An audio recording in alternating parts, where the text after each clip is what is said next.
siniman na lang mga Katoliko. Mamahimo lang mga Katoliko ini Domingo. And the rest of the day,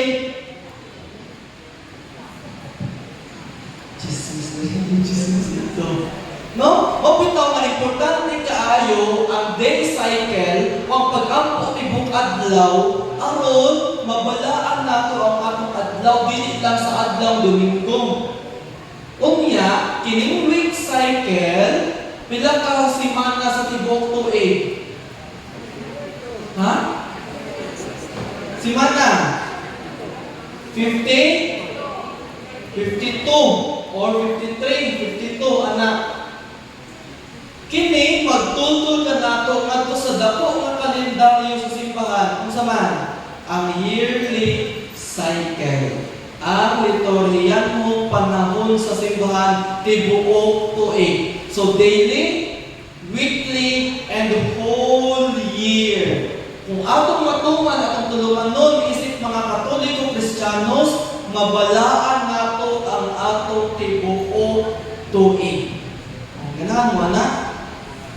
Hindi hilayo ka sa kahigayunan sa pagpakasal. Sabi lang, mag-breviary mo every day, every 3 hours, magsige mo bangko. Bata din mo yung panahon magsige-chismis. Magsige nila mo bangko. Diba? At least nabala. So may gusto ninyo, nakachismis mo o nabalaan ninyo yung tibok adlaw? Nabalaan. Nadahig na to ang Diyos. Pamitaw, the opening prayer sa breviary, Lord, open my lips, and my mouth shall proclaim your praise. And the rest of the day, God, come to my assistance. Lord, make haste to help me. Ang tabangan kita sa pagsudog sa atong adlaw unta ang mugawas sa atong baba mga pagdayeg sa Dios. And the rest of the day, tabangan unta kita niya. Dili lang matag Domingo, kundi adlaw-adlaw. Karon, diha sa tibuok tuig sa simbahan, wala talaga follow ang kalendaryo na to. Katay ato ang kaugalingong kalendaryo. Dili na civil calendar. Actually, kaya kalendaryo na to, ang nagbuhat ako na sa Papa ni Pope Gregory. Kung ito gitawag ng kalendaryo na to, Gregorian calendar. Isa sa Papa kung nagikan. Pero, ginagamit karon sa kadaghanan sa civil. Pero diha sa simbahan, naata liturgical calendar o liturhikang kalendaryo. Kanus aman ang New Year sa civil. Sa civil calendar, kanus naman ang New Year? January 1. Pero pag bangutan ako New Year sa simbahan, kanus aman? First Sunday of Advent. Ha? First Sunday of Advent. First? Sunday of Advent. First? Sunday of Advent. Very good. First Sunday of Advent ang New Year sa simbahan. Naabali fix na date? Wala. Usahay matagal ni sa last Sunday of November or first Sunday of December. Mauna ang New Year sa simbahan. Wala'y fix na date. So, ang Adviento, sige, number 1, yearly cycle, number 1, Advent. Kung sa din Adviento, ang Adviento or Advent, nagikan sa Latin nga Adventus, buot pasabot, arrival or coming. Naatay gihulat, naatay gipaabot. Adventus, coming or arrival. Kinsa di ato ang gipaabot anak? Si? Very good. Si Kristo. Ang Advento adunay upat ka semana o upat ka Domingo. Sa ulog nato o nine sign nga Advento na karon unsa man? Pag makita na ninyo to upat ka dagkong kandila diha sa santuaryo, mao na timaan nga sugod na ang Advento. Unsay color sa Advento? Blue sa? Violet, guys. Very good. Ang Advento, ang color sa Advent is violet. Except sa third Sunday of Advent, gitawag na ito kini Gaudete Sunday.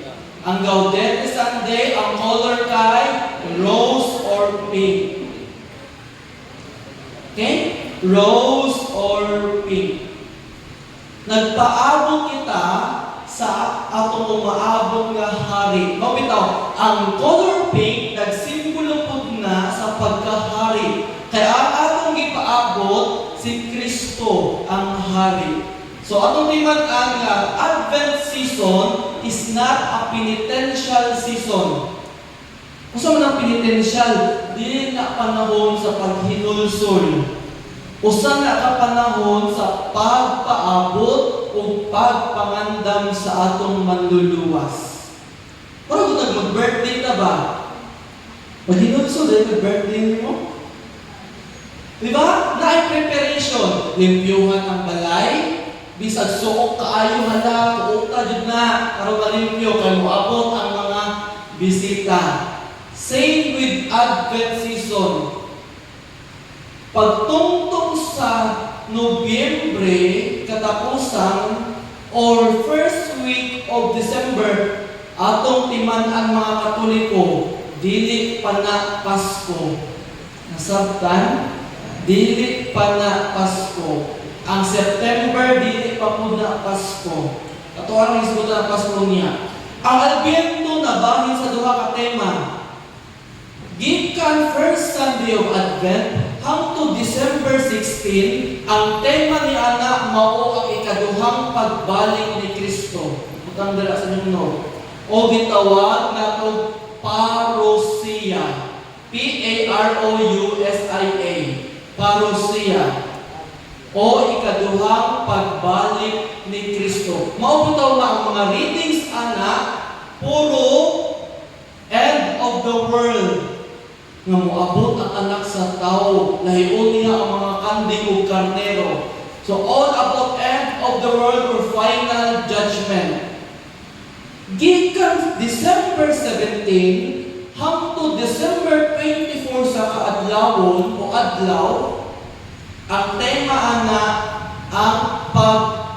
ang unang pag-anhi sa atong Ginoo. Dira na mugawa si Maria, si Jose, si Juan.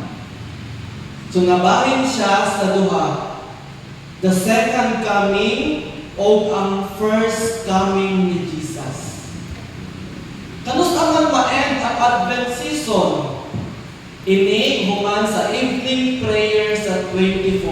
Musulod na dayon ang Vigil Mass o ang Midnight Mass. O diha na magsugod, kasi sunod sa Advent, ang Christmas season. So 24 sa gabi nga misa, Pasko na siya. Dili na magpaabot ko alas 12. Gamit na kayo tulungan na. Pasko na, pwede na ninyo kanon ang inyong handaan na. I was like, ay saan ka na ka? Alas 12. No, relate mo. Buto naman tayo na ay, wala. Maupot ang Ginoo. Alas 12. Mauna nga, take note, December 25, Holy Day of Obligation. Mauna ang mga Katoliko, di na kasi 25 sa buntag. Kung nagpaabot, madyog alas 12, nag-inom hangtod alas 4, pag-abot o buntag, wa na kasimba. Kunya, Holy Day of Obligation. Buot pasabot, ang mga Katoliko, obligado na magsimba sa December 25.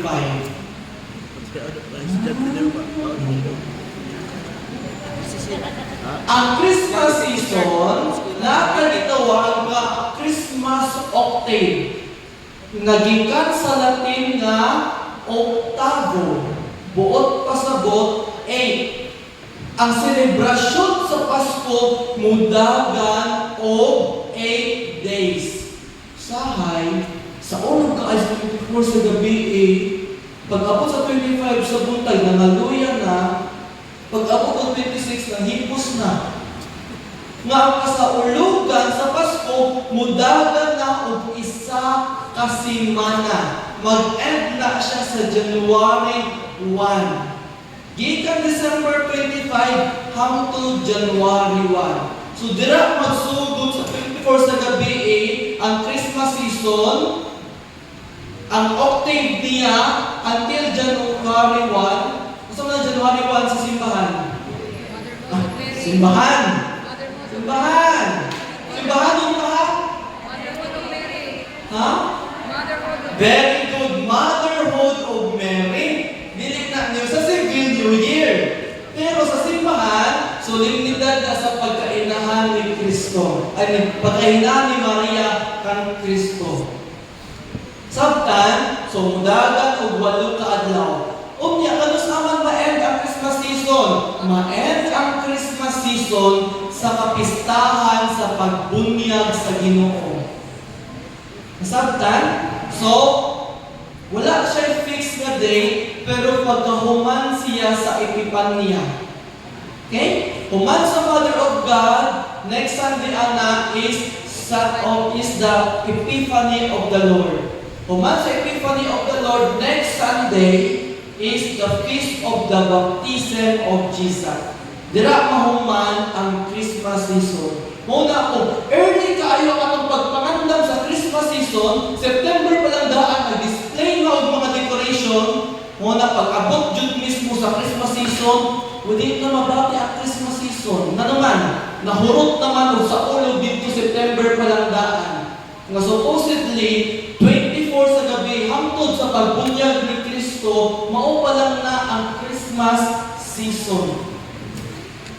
Pwede pa kaayo manaygon anang mga adlaw. Pwede pa kaayo mag-Christmas party anang adlaw. Pero kaya nagpuna-una man ta, November pa lang na, nag-Christmas party na, walang dinit na nato ma-feel mismo ang Christmas season. Kaya nagpuna-una. Yes? Human sa pagbunyag sa Ginoo sa sunod. ordinary time. A, walang timan ana, A, C, sa sunod. Human sa pagbunyag, ordinaryong panahon. Anong ordinaryong panahon man? Sa Christmas season, kung sa color, nasuoton sa pare. Ha? Yung Pasko man, color red. Red ba? Ha? Altar boy, gusto man? White, very good. Diba, APSL, katekista, ang color sa Christmas season, sama ko sa gini ni ate ganina, na naay mga GSL, yung balik-balik ang gikandang, timanin ninyo, Advent, violet, Christmas season, white. Ordinary time, color? Very good, color pink. During the ordinary time, after Epiphany, ang mga ebanghelyo ana bahin sa pagpadayag sa Diyos. Mga pagpadayag. Kumito, Epiphany, pagpadayag sa Diyos, and the following Sundays, anak, tanawan ninyo ha, Epiphany, nagpakita, ang pagpakita sa Ginoo sa tulong ka mago, o sa mga mago.